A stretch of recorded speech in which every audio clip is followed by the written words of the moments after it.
Gente, Salmo 110.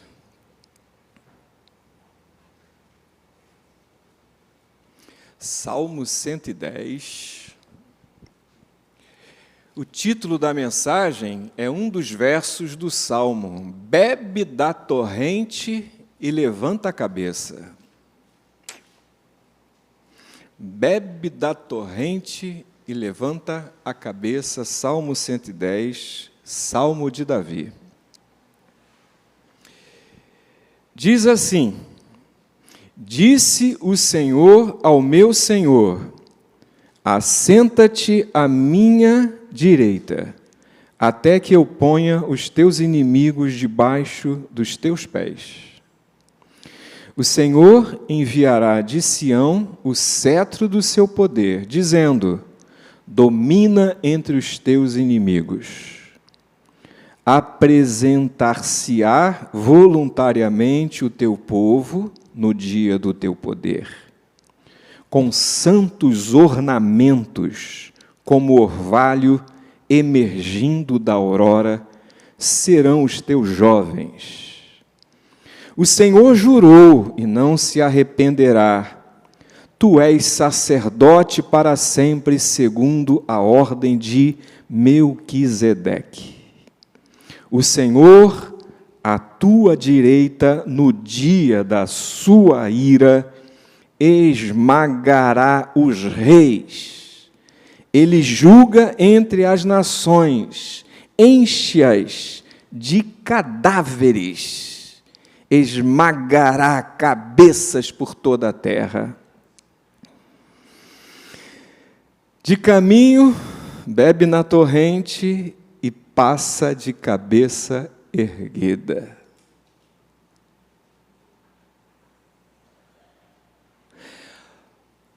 É o tipo de texto que, se eu tenho que escolher um para pregar, depois de ler, eu finjo que não vi.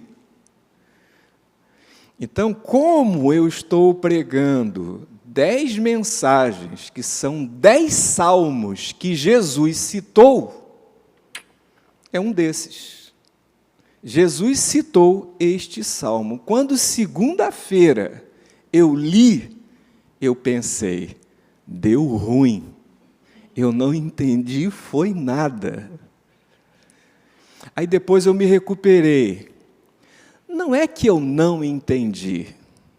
Pior, o salmo me causou um certo mal-estar. Aí, viu? Que história é essa de arrancar cabeças? Que história é essa de dominar os outros reis?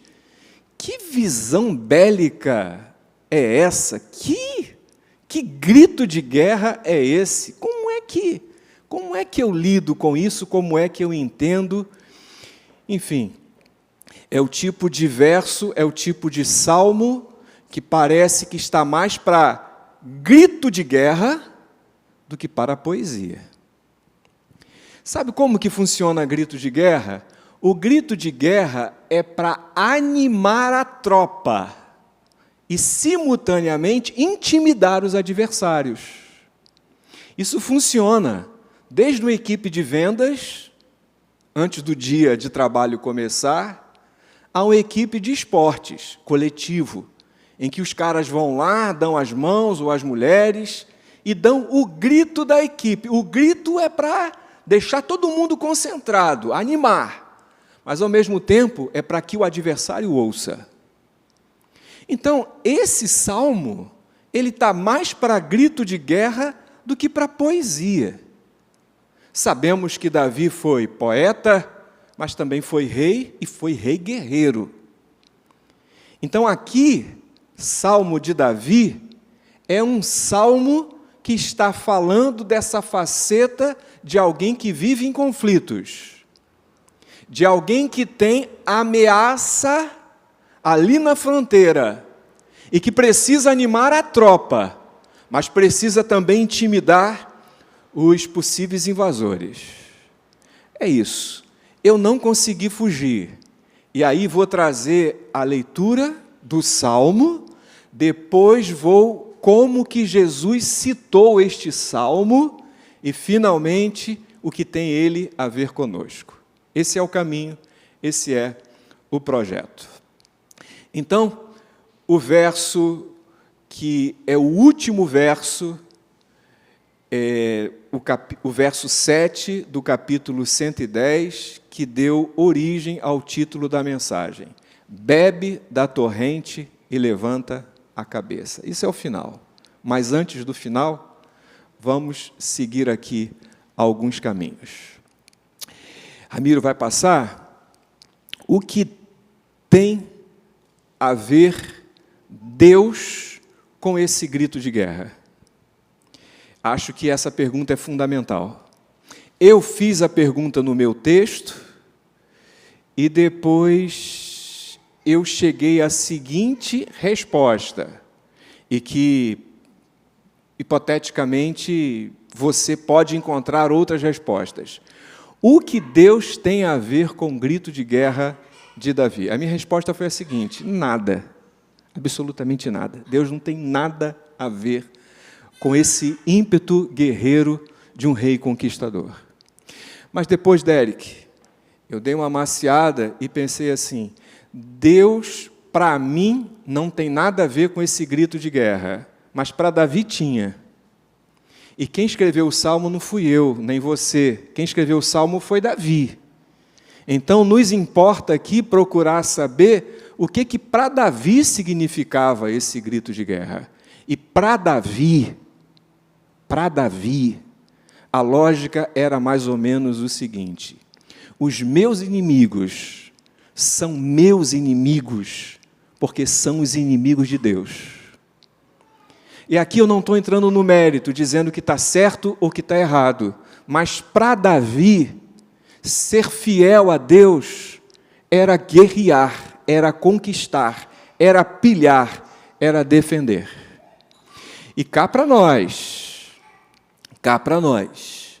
se para a gente, nesse olhar, não é, com uma distância de algumas centenas e até milhares de anos, a vantagem que a gente tem, a gente deve fazer o seguinte aqui, como exercício retórico, tá? É exercício retórico.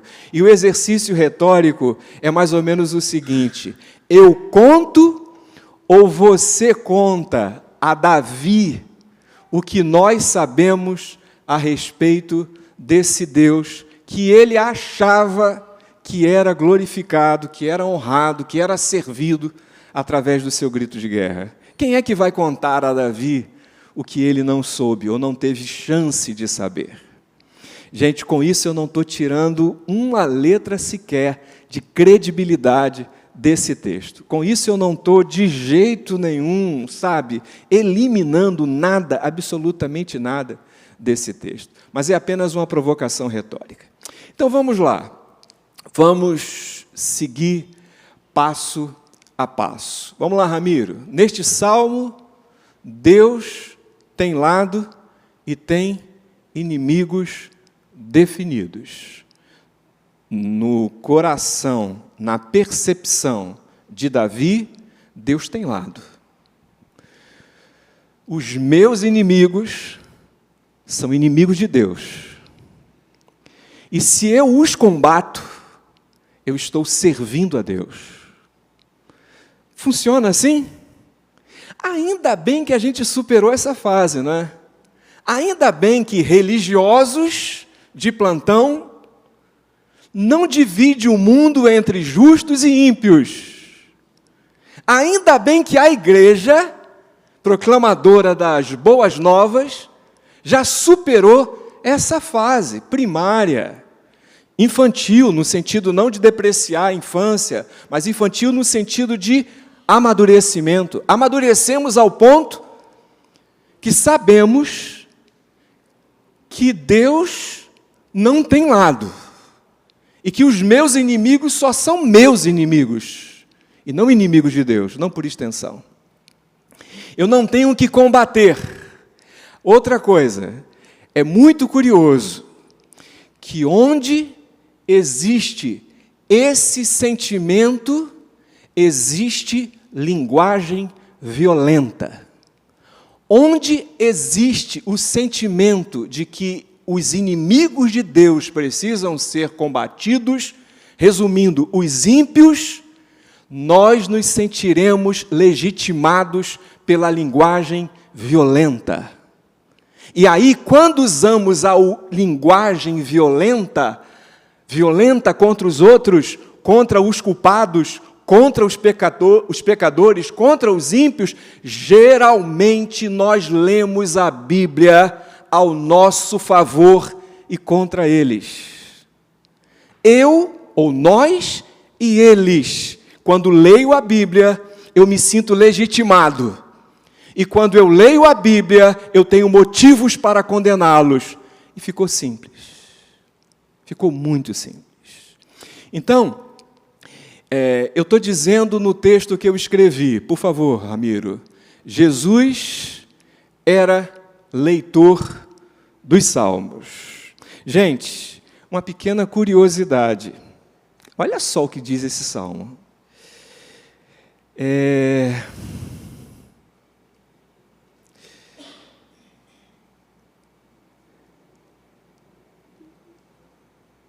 Ele julga entre as nações, enche-as de cadáveres, esmagará cabeças por toda a terra. Num português claro, cabeças vão rolar. Mas a cabeça ou as cabeças deles, não as nossas.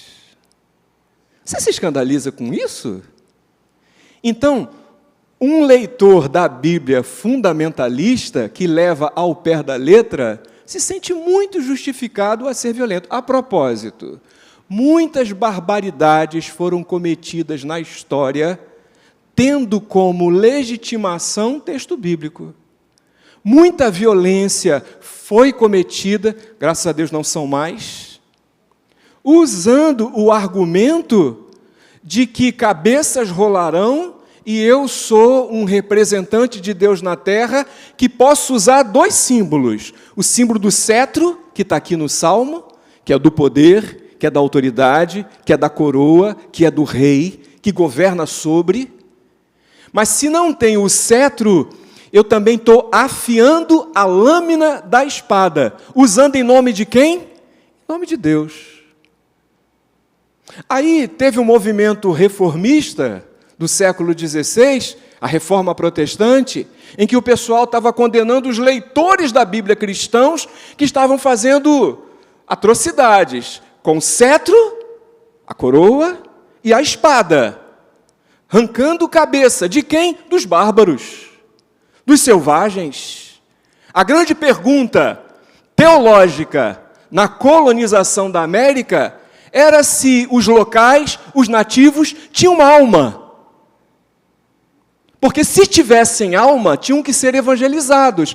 Mas talvez eles não tivessem almas, eram bárbaros, eram selvagens, animalescos.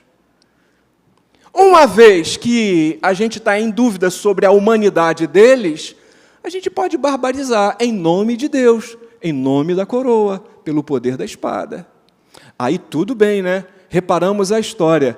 E depois os que foram os protestantes fizeram várias guerras, pilharam e fizeram tudo que condenaram da Igreja Católica Apostólica Romana, os protestantes foram lá e fizeram. Mataram aqueles que não eram iguais. Saquearam aqueles que eram diferentes.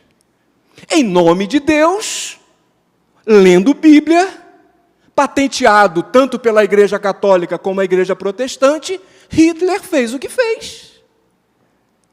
Mandou pro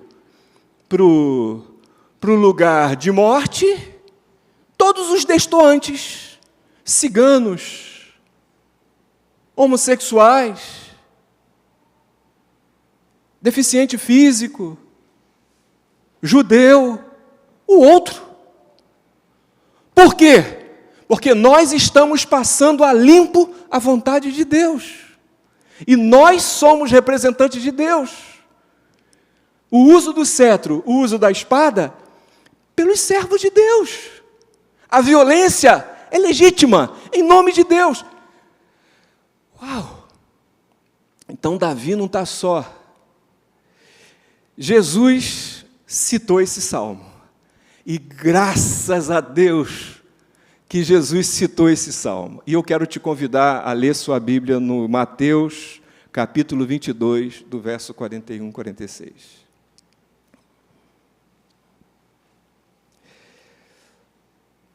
Gente, me permita, a gente vai ler a partir do 41, mas se lêssemos a partir do 34, é aquele momento em que autoridades religiosas perguntam a Jesus para prová-lo qual era o grande mandamento. E qual foi a resposta de Jesus? Qual é o movimento ou o mandamento maior, o mais importante, que relativiza todos os outros? Ajuda nós, vamos lá? Amar a Deus sobre todas as coisas e ao teu próximo como a ti mesmo. Jesus foi aprovado pelos inquiridores? Foi aprovado pelos inquiridores. E depois, abaixou a poeira, atenção, foi a vez de Jesus lhes lançar perguntas. E quando Jesus então muda, ele para de responder e ele agora indaga, é que ele traz esse texto aqui. Reunidos os fariseus, interrogava-os Jesus: que pensais vós do Cristo? De quem é filho? Responderam-lhe eles: de Davi. Replicou-lhe Jesus: como, pois, Davi, pelo Espírito, chama-lhe Senhor, dizendo... Agora Davi cita o Salmo, lembra? Agora Davi vai citar o Salmo 110. Disse o Senhor ao meu Senhor. Jesus está citando o Salmo. Assenta-te à minha direita, até que eu ponha os teus inimigos debaixo dos teus pés. Agora Jesus pergunta, se Davi, pois, lhe chama Senhor, como é ele seu filho?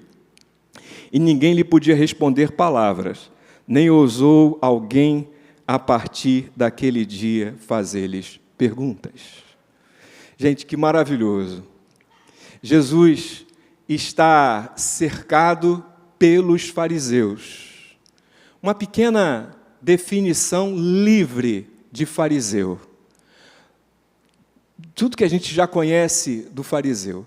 Mas eu cheguei à seguinte conclusão no meu texto. O fariseu é um camarada satisfeito consigo mesmo.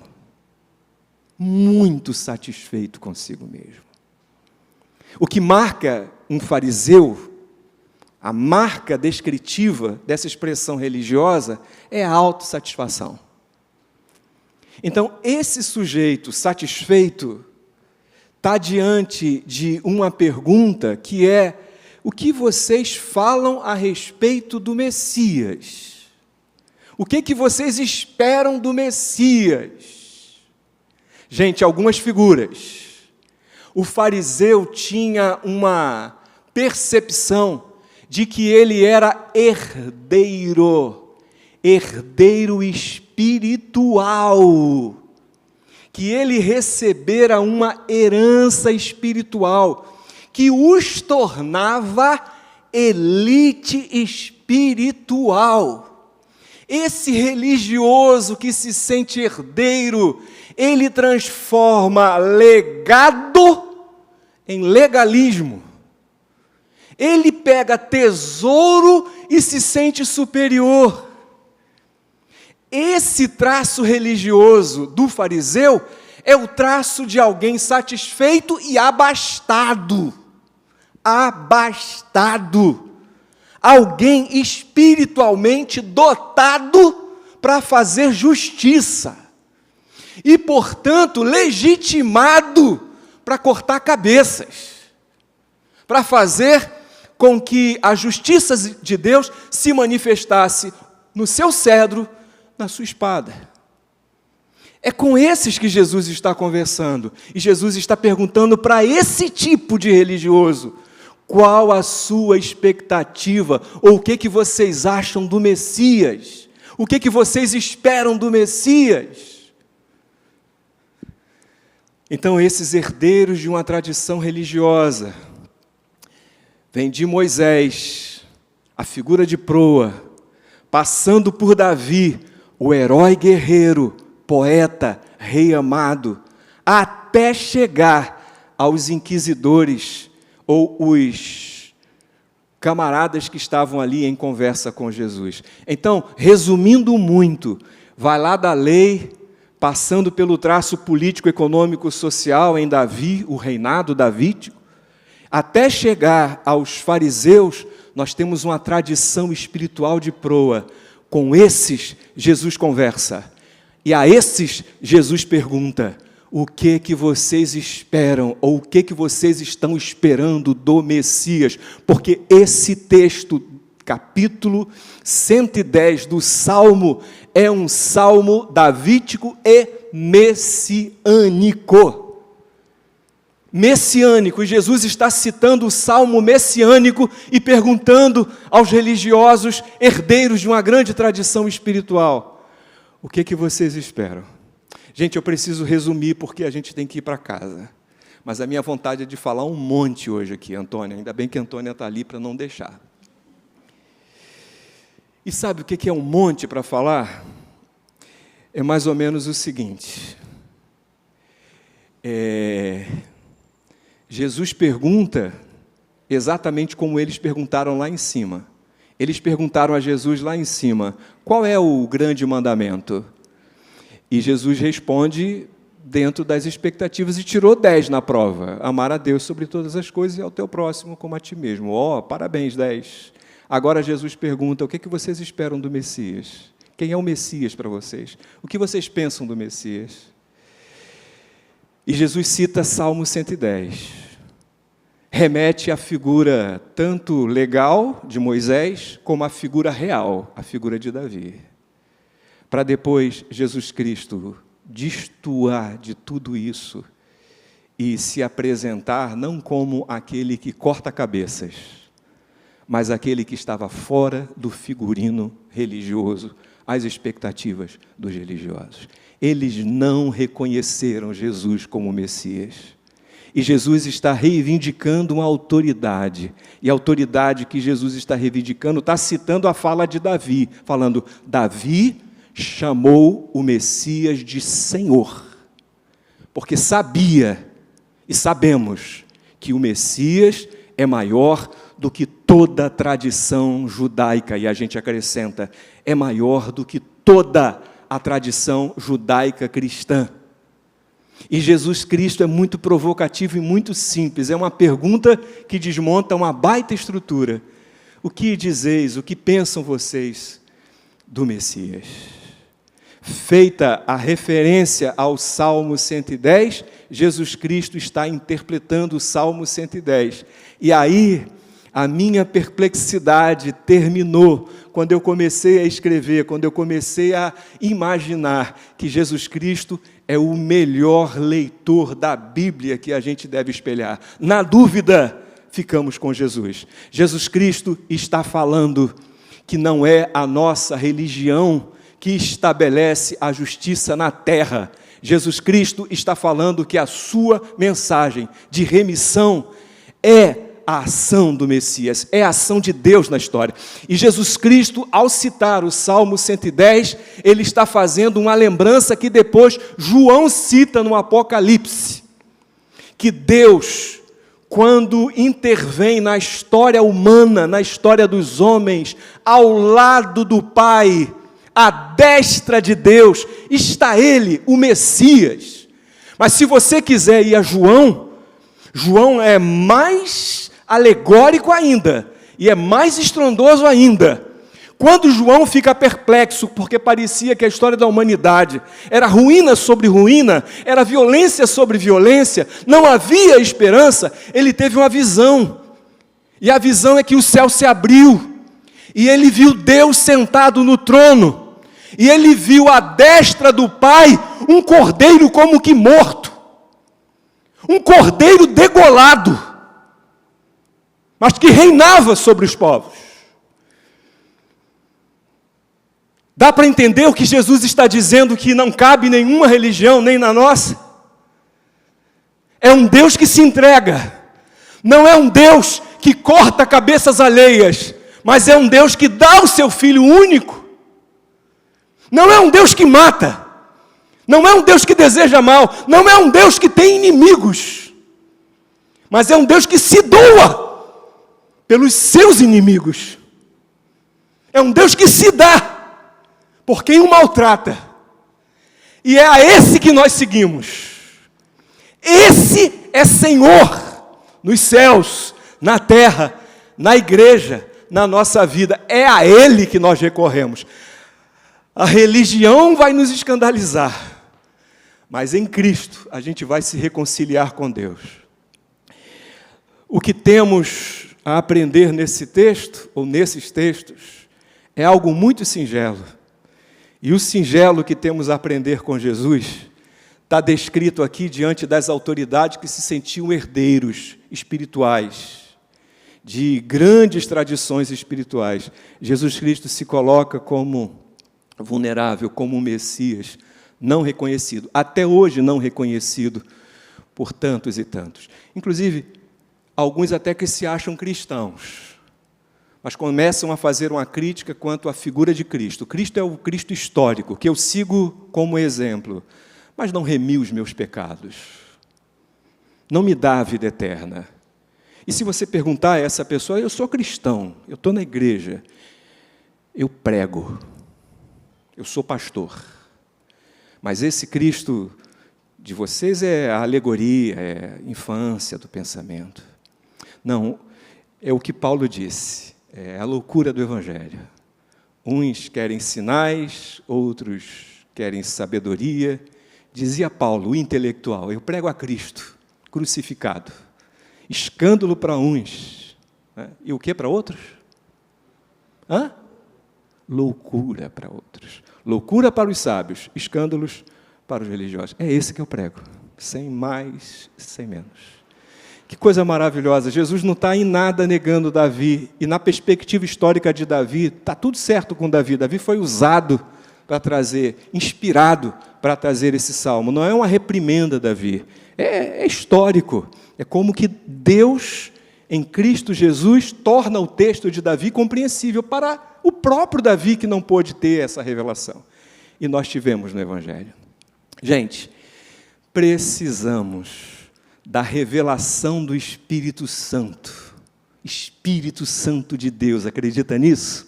Unção, Pentecostes, Espírito Santo, carisma, que gera na gente a compreensão e a revelação de Cristo Jesus. Precisamos de novo, precisamos novamente, precisamos sempre dessa capacidade de perceber na vida, na trama da vida, o Cristo vivo, ressurreto, Senhor e Salvador, mas não com cetro, não com espada, humano, vulnerável, amigo, pessoa presente, aquele que se revela na mesa, aquele que se revela na vida. É dessa revelação que nós estamos precisando, é dessa paixão que nós estamos precisando. Nós estamos na semana de carnaval. Na verdade, o centro do Rio já é carnaval já há algum tempo. Na Bahia, nunca deixa de ser, né? E as pessoas vestem fantasia. E pessoas que no carnaval vestem fantasia, em termos da nossa cultura, é um pouco a interrupção de um cotidiano, né? Então eu interrompo os meus dias comuns com algo que é incomum, algo que é extraordinário, algo que extrapola a realidade. É folia, e essa folia eu geralmente me visto de uma outra identidade. E essa outra identidade faz com que, as pessoas dizem, né? Faz com que eu consiga recuperar o fôlego para encarar a minha realidade. É um intervalo de realidade. É algo que vai me fazer bem, mas é totalmente fora. Eu me visto do personagem, eu encarno o personagem para que eu consiga sobreviver, para eu consiga dar conta. Tudo certo. Mas usando como alegoria essa imagem da fantasia do carnaval, vamos pensar na fantasia religiosa que a gente veste para a gente conseguir dar conta. Eventualmente, a gente veste um personagem e muitos de nós passamos a vida cumprindo papéis religiosos do personagem que um dia vestimos e nunca fomos aquilo. Só que quando eu olho para eles, eles esperam de mim performance religiosa. E quando eles só encontram a minha pessoa, não é que eles entram em crise? O que acham vocês do Messias? E quem está perguntando não tem alegoria nenhuma sobre si. Nem se vestia como um sacerdote de respeito. Não tinha cetro, não tinha espada, não tinha exército.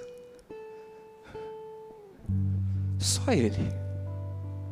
O que Deus quer da gente não é alegoria. O que Ele quer da gente é encarnar o Cristo vivo, o Senhor da glória.